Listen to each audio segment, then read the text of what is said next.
that many of the listeners might have, or some of the presenters. I first want to say that you have no idea how you have inspired me. You are what I was living for now. To see this kind of leadership come, I feel at peace now, more than I have in decades. I have the kind of leaders that we have today, and the determination that you have, and the articulation of the problem. And I was so moved, Pastor Bush, when you said that you're willing to give your life, because that's where we were when we went on the Freedom Rides, Right. and in the sit-ins, and we had no idea what was going to happen to us, and we lost some lives, even children, in Birmingham. But that did not stop us, and so I feel that same determination that we have now replicated in what you're doing, and I'm just here to be of support. And when you talk about the kind of abuse you suffered, I kind of smiled because I've been arrested 27 times. My goodness. I've also been kidnapped in Colombia, Latin America, and was a target of assassination. When Medgar Evers was killed in Jackson, Mississippi, the FBI came and reported to me that there were 3 of us who were scheduled to be killed the same night, at the same time. Ben Elton Cox, who was on the Freedom Rides, worked with CORE, was one of those who was targeted. They couldn't find him. But I was attacked in front of my house, and it was not just a local attack. It was planned. It was done in New Orleans. It was planned a conspiracy. So I survived those things, obviously, and I'm just happy to be here. I just want to say a couple of things, and I'm very anxious to get to some of the questions. I think you've done a very thorough job in laying out the problem that we are facing today, and also the history of those problems. So I feel that all I can do is be supportive to you.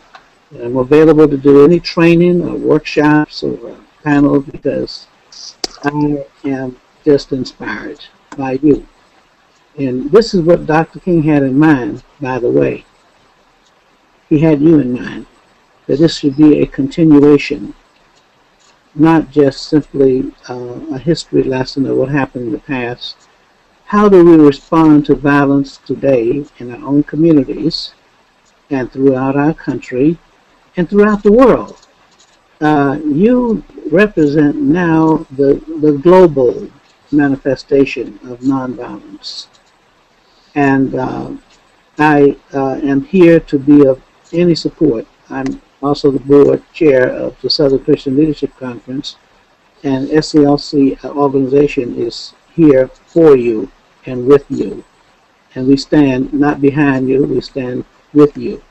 And we'll be marching together with you when we go from Selma to Montgomery, and from Montgomery to Ferguson, like that.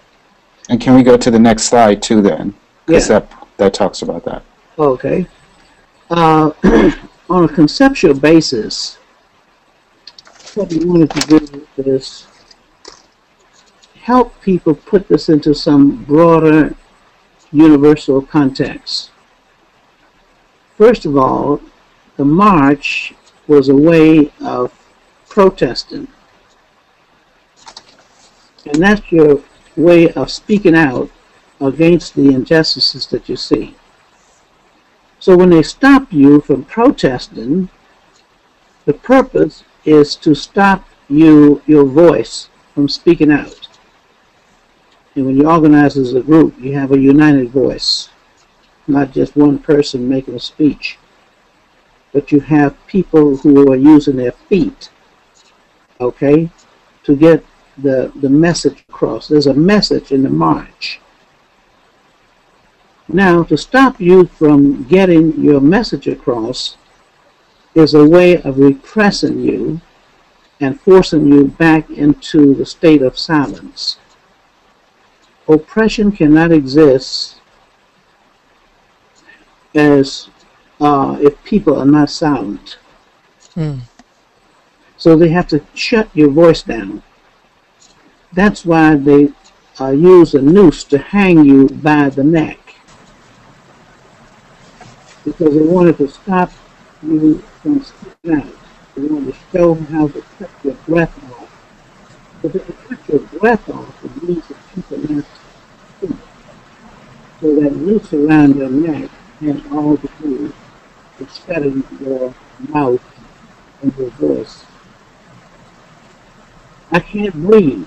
I can't breathe. I can't breathe. That was the purpose of the chokehold, was to stop the breath. Because when you stop the breath in the air, in the lungs, it means that you are silent. And that was the purpose. As long as the person said, I can't breathe, then that person was not silent. So that's why the person who did the chokehold did not stop until there was no more voice.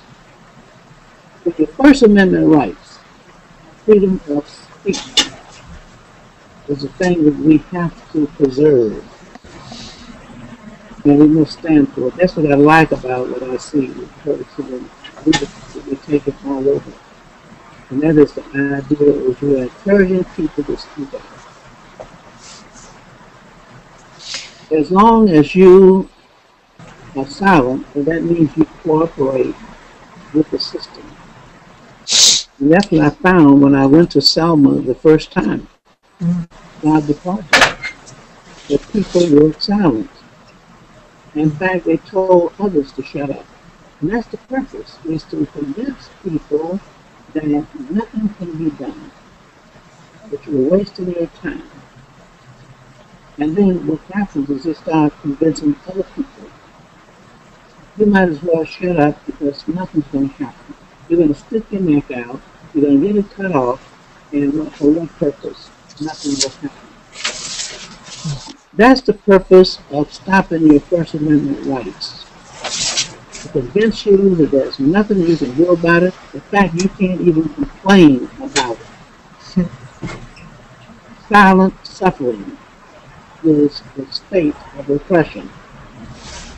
Now, the people at the top are the people who want to stay in power. They're the folks at the bottom that we talked about earlier. And they take the burden of all those who are on top of them.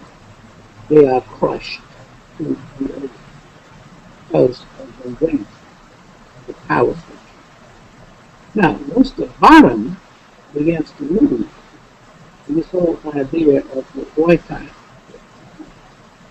it's a way of saying, I'm not going to cooperate with the evil system. Okay? I recognize it exists, but I also recognize that it cannot exist unless I cooperate with it. So non-cooperation means that you come to the conscious level that you are no longer going to support it. There was a bus boycott. People paid their money to go ride on the bus and then walk to the back. They were supporting the system financially. It was over once the people decided they were not going to continue to support an evil system, an unjust system. That's right. Now, the nonviolent approach helps to bring in other people. We didn't find any large number of whites rushing to Detroit or Chicago to riot with weapons to help the black people fight against them. It didn't happen in Harlem, it didn't happen in New York. But guess what happened in Selma? Yes. People left their homes, they left their churches, and they went to Selma to support that movement. Even when Jimmy Lee Jackson was killed, these people were not afraid to die for the cause, like we were not afraid to die.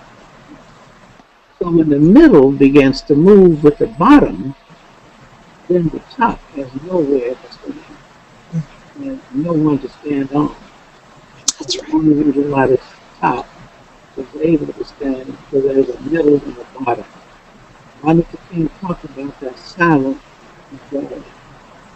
And when we found people who were able to come and stand, as Mrs. Rose said,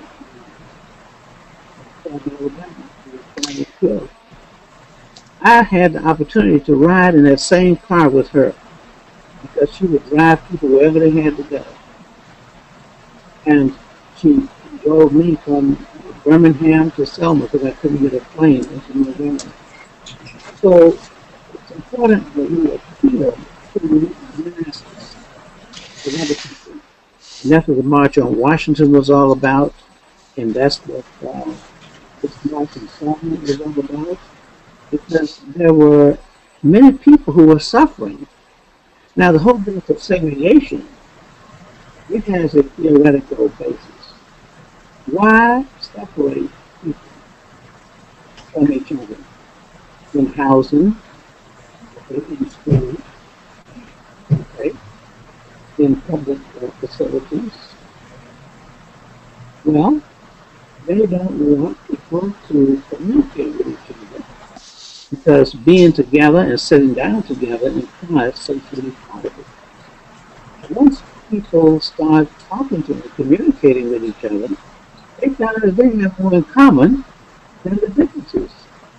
Yes, we don't take the position that I don't see color. You should see color because color is beautiful. But you should see more than color. Right. And that's the point of the goal of the movement is for people to recognize each other regardless of their orientation, regardless of their pigmentation, okay, and regardless of their religion, and they should learn to live together. Martin Luther King said we have got to learn to live together as brothers and sisters, or we're going to learn separately in schools. So what we want to do is help people understand that this movement.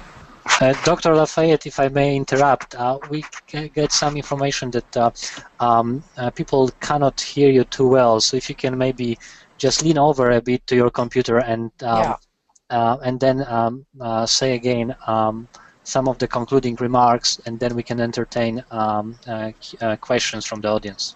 Yeah, the critical thing, Dr. Lafayette, is to stress that the march is coming up, and how can that help propel our movement across the country and in Ferguson. What are the dates of the march on the bridge in Selma, and tell us how we're going to continue on to Montgomery and St. Louis. So we only have about 20 minutes left, and lots of people want to ask questions. Yes. In that case, the march is going to start on the 8th, which is Sunday, March 8th. We're going to march across the bridge there, which you see in the photograph. And then the next day, on Monday the 9th, we're going to march every day until we get to Montgomery. We will arrive in Montgomery on Thursday, and then we'll have a rally that night, and then we'll start the march from our location there in Montgomery to the capital in Montgomery. And then from there, we're going to Ferguson. And those who are from Ferguson can tell us about that. But the march is not just simply a commemoration, a celebration, but it's a continuation. It's going to propel us to end this police brutality. So please, everyone, go to the website of the Southern Christian Leadership Conference and look at the dates and accommodations and housing and where to show up and the schedule.